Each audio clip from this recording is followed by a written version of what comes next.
Suburban, Yukon, Denali. Spare tire removal. We've done this in a couple steps. First thing you're gonna do is get your main key. If you have a key there, you're gonna need the original key. Turn it to the right. It'll pop out, leaving this hole. There's a hole there for the tire jack. Spare jack is tire assembly. Spare tire assembly is hiding in here. You can see the jack. It's in a little pouch there.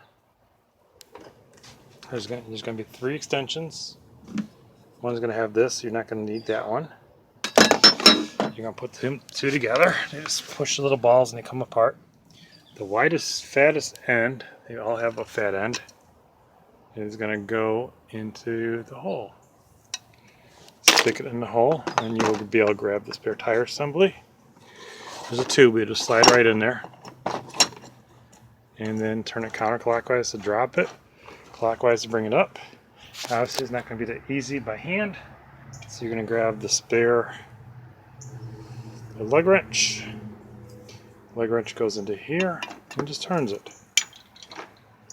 Simple as that.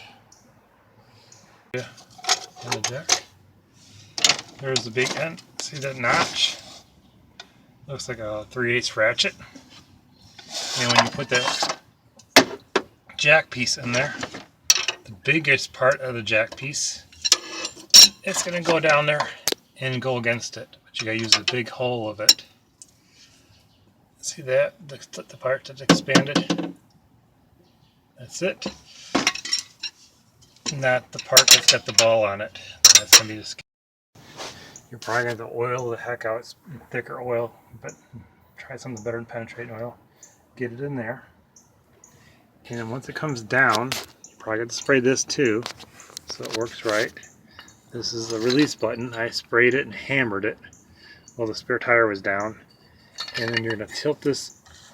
See, now you're off the cable a little bit. Tilt it at an angle so that you can get through that center hole of the spare tire, just like the old tires you could do. So if it's at an angle, it'll go right through that center hole.